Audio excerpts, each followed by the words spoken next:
রাধে রাধে। আপনারা সবাই কেমন আছেন? আশা করি আপনারা সবাই ভালো আছেন। আমি আমার সপরিবারে মোটামুটি ভালো আছি। আমি আমার বৌদি বোন সবাই মিলে কালী পূজা দেখতে যাচ্ছি। তো এখন পূজা তো অনেক রাত্রে হবে, তো এখন চড়ক আছে, তো সেই জন্য আমরা তাড়াতাড়ি করেই যাচ্ছি। আর চড়কের আগে মনসা মাতার পূজা হয়েছিল, তো ওই সময় আমরা যেতে পারি না, ঘরের অনেক কাজ ছিল। তো এবছর আমার ভাই কালী সে যে পূজাতে বসবে, মানে কালী ঠাকুর দিয়েছে, সেই জন্যে বাড়িতে অনেক ঠাকুরের প্রসাদ বানানো হয়েছিল। তো আমরা সবাই লেট হয়ে গিয়েছিল। দেখো এখানে আমার দুটো ভাজ আছে, মানে দুটো বৌদি বলি তো আছে, আর আমি তিনজনে মিলে যাচ্ছি। আর আমার পেছনে আমার বোন আছে, আর আমার ছেলেরা সবাই আগে চলে গেছে। তো এখান থেকে লাইটিংটা অনেকটা দূরে যেতে হবে। আমি কিছু কিছু জায়গায় পোজ করে আবার ভিডিওটা বানানো আছে, তো অনেকটাই ভেতর দিকে যেতে হয়। আর লাইটিংটা হেবি সুন্দর লাগছিল। আর কিছু কিছু জায়গার লাইটিংয়ের তার কেটে গিয়েছে, সেগুলো প্রচণ্ড হাওয়া দিচ্ছিল, কিংবা এই যে এত বাইক যায়, তো বাইকে হয়তো কোনো সময় লেগে গেছে, সেই জন্য হয়তো কারেন্টের যে তারগুলো আছে না লাইটিংয়ের, তো একটু একটু কেটে গিয়েছিলো এক এক জায়গায়। আর খুব সুন্দর লাগছিল। তো এখানে আমরা অনেক ফটো শ্যুট করেছিলাম, আর ভিডিও একটা দুটো আমি বানিয়েছিলাম শর্ট রিলে। জানি না আমার ব্লগগুলো ভালো হচ্ছে কি না, আপনারা প্লিজ কমেন্ট করকে বলবেন আমার ব্লগগুলো ভালো হচ্ছে কি না। আর যদি আমি কিছু গলত বলে থাকি, সেটাও কমেন্ট করকে বলবেন, আমি সুধারণার চেষ্টা করব। আর আমাদের এইখানের মাঠেতে চারিদিকে শুধু বাদাম চাষ হয়েছে। আগে তো তিল চাষ হতো, আর পাট চাষও হতো, কিন্তু জলের সমস্যার জন্য পাট চাষ এখন করে না। আর তিল চাষ করলে প্রচুর মানে কষ্টও আছে, সেই জন্যে তিল চাষটা খুব এখন কমই করছে। আর বাদামটা এখন প্রচুরই, মানে মাঠটাতে প্রায় বাদাম চাষেই ভরা হওয়া, খুব দু একজন তিল চাষ করেছে। আর আমি যে দেখো এখানে আমার মেজো বড়ো মাও আছে। তো মেজো বড়ো মা একটু আগে সে চলে আসছিল, কেন সে একটু আস্তে আস্তে হাঁটবে বলে আমি বৌদিকে আগেই বলেছিলাম যে বড়ো মাকে আগাতে বলো, আমরা তো তাড়াতাড়ি চলে যাব। আর বড়ো মা হাঁটতে পারছে না, দেখো এরকম আস্তে আস্তে করে বড়ো মাও হেঁটে হেঁটে যাচ্ছে। তো অনেকটা রাস্তায় লাইটিং করা আছে, আমি আগেও বলেছি। তো এখানে আমি আবার কিছুটা যে পোজ করে দিয়েছিলাম। বন্ধুরা এখানে দেখুন আমার বৌদি আর আমার ভাইয়ের বউ, এরা দুজনে মিলে গল্প করতে করতে যাচ্ছিলো, আর আমি অনেকটা আগেই এগিয়ে গিয়েছিলাম। আর আমার পরিবারের সবাই তো আগেই পৌঁছে গিয়েছিল, কেননা মনসা মাতার পূজা অনেক আগেই স্টার্ট হয়ে গিয়েছিল। তো আমরা সবাই বাড়ির কাজ করছিলাম, সেই জন্যই লেট হয়ে গেছে। আর দেখো লিস্ট আমরা মন্দিরের সামনে পৌঁছে গেছি। তো আমার বোনকে বললাম যে এখানে আর ভিডিও করতে হবে না, কেননা অনেকটা রাস্তা একই জায়গার ভিডিও ভালো লাগছিল না করতে, সেই জন্য আমি ওকে বললাম যে এখন আর করো না, আবার মন্দিরের সামনে গিয়ে যে ভিডিওটা করব। দেখো লিস্ট আমরা পৌঁছে গেছি মন্দিরের সামনে। আর এখানে এখনও অনেকজন মানে লোকজন কমই আছে, কেননা চড়ক উৎসবটা যে হবে এটা অনেকটা রাত করে হয়, কেননা আর চড়ক উৎসবের পর সবাই বাড়ি চলে যায়। কালী পূজার জন্যে কেউ অপেক্ষা করে না, কেন কালী পূজা রাত্রি 12টার পর স্টার্ট হবে, তো সেই জন্য। আর কালী পূজার যে আমি কিছু কিছু ভিডিও করে রেখেছিলাম, আর পুরা পূজাটা আমি লাইভে রেখেছিলাম। অনেকে হয়তো আমার লাইভটা দেখেছে, কিন্তু এই চ্যানেলটার নয়, আমার আর একটা চ্যানেল আছে, সেই চ্যানেলটা দেখো এখানে চারিদিকে লাইটিং করে রেখেছে। আর বহুত সারা জন চড়ক উৎসবের জন্য এখানে বসে আছে।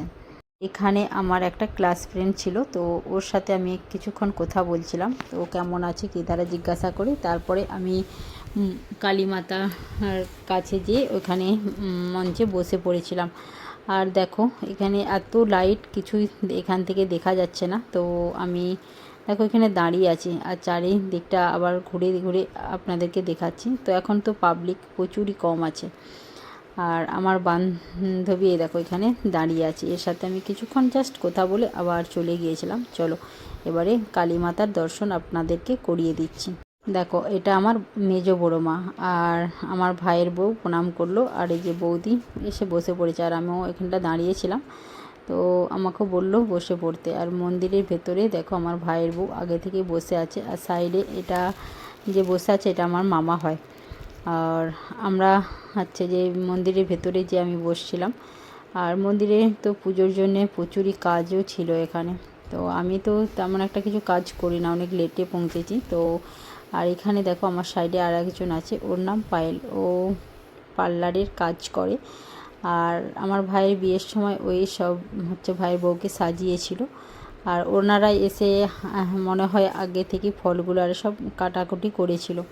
আমি ঠিক এটা বলতে পারবো না কে ফলগুলো কেটেছিল। তো আমার মামা এখানে আমাদের সাথে কথা বলছিল, তখন তো আমি কথা বলছিলাম। এখন যখন আমি ভয়েস দিচ্ছি তো এত এখানে মিউজিক বাজছে না, তো গানা বাজছিল। তো এখন যে ওখানে আমরা কি কথা বলেছি সেটাই আমি আর বুঝতে পারছি না। আর আমার ভাইয়ের বউ তো একবার এখানে বলেছিল যে বাড়িতে আগে রান্নাবান্না করে এসে বসলেই ভালো হয়। তো আমরা ওকে বলেছিলাম আমরা তো খানা এসব বানিয়ে আসছি, জাস্ট এখানে চড়ক হওয়ার পর আমরা বাড়ি যাব, তো খাওয়া দাওয়া করে তারপর আবার চলে আসবো। তো আমাকে আমার একটা দিদি বলেছিল উপাস রাখার জন্যে, কিন্তু আমি উপাস রাখি না। আমি ভাবলাম পুষ্পাঞ্জলি তো পরের দিন দেব, তো উপাস রেখে কিছু লাভ নেই। আর আমার ডায়াবেটিস আছে, সেই জন্য আমি উপাসও বেশিক্ষণ থাকতে পারি না, পুরো হচ্ছে যে মাথা ঘুরতে থাকে, সেই জন্য উপাস বেশিক্ষণ থাকি না আমি। মাতা পুজো হয়ে যাওয়ার পর একটা গামলাতে ঠোঙা করে না অনেক যে সন্দেশ ছিল, তো বাউন কাকাবু আমাকে বলেছিল যে এই সন্দেশগুলো ঠোঙা থেকে হচ্ছে বার করিয়ে রাখতে। তো দেখো এখানে আমি আমার হচ্ছে ভাইয়ের বউ দুজনে মিলে সন্দেশগুলো ঠোঙা থেকে বার করিয়ে রেখেছিলাম। আর তারপরে আমি এখানে সব যে ঠোঙাগুলো ছিল না সব সাফ সাফাই করে তারপরে আমরা আবার বসেছিলাম চড়ক দেখবো বলে। আর তারপরে দেখো এখানে একটা হচ্ছে জেঠু অ্যানাউন্স করছিল, মানে আমার একটা দাদা আছে পঞ্চাদা বলে, তো তার নাম দিয়ে অ্যানাউন্স করছিল যেখানেই থাকুক কেন পুজো মণ্ডপের সামনে উপস্থিত হয়। তো আমরা এখানে খুব এনজয় করেছি। এখানে আরও আমার জেঠু বলছিল যে যে সমস্ত ভাই বোনেরা সবাই রাস্তায় আসছেন তারা ফটাফট হচ্ছে চলে আসুন পূজা মণ্ডপে, আর একটু পরেই চড়ক উৎসব শুরু হবে। তো আমার জেঠুর ভয়েসটা খুব সুন্দর, তো সেটা আমি আপনাদেরকে শোনাচ্ছি। দেখুন জেঠু কি সুন্দর অ্যানাউন্সমেন্ট।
আর ক্যামেরাম্যান ক্যামেরা দিয়ে কোথায় চলে গেল রে?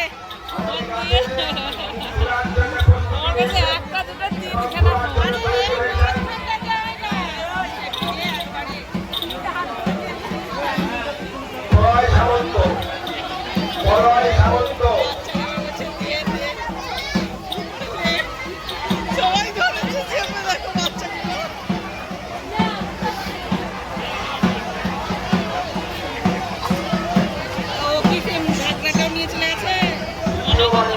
না ঢাকনা নিয়ে যায়নি মনে হচ্ছে।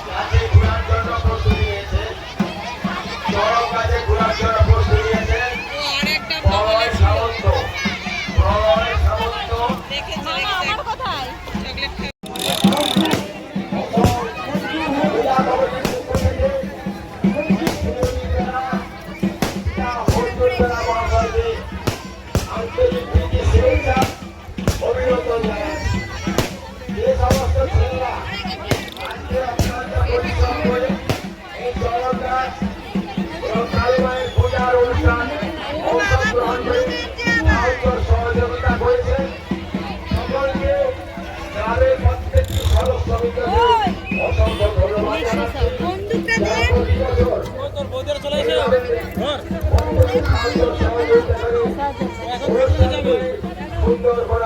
চেষ্টা করবে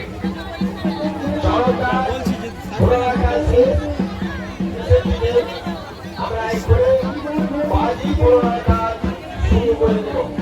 প্রত্যেকে থাকুন, অংশগ্রহণ করুন, আনন্দ উপভোগ করুন।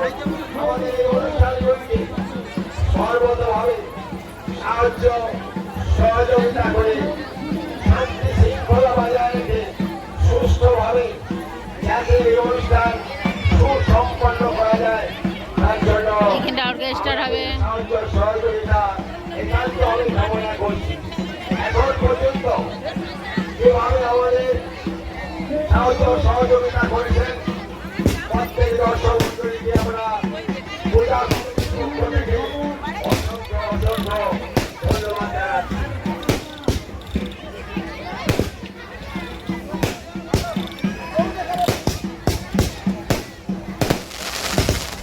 এখন বাজি পোড়ানোর অনুষ্ঠান চলছে। প্রত্যেকে আসুন, দেখুন, আনন্দ উপভোগ করুন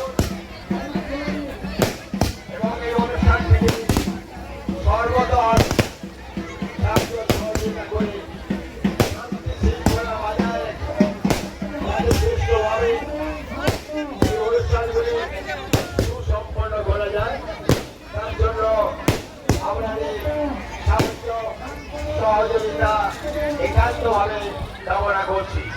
যেসব মা বোনেরা বিদায়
সামনে যেই দুটি বাইক রাখা আছে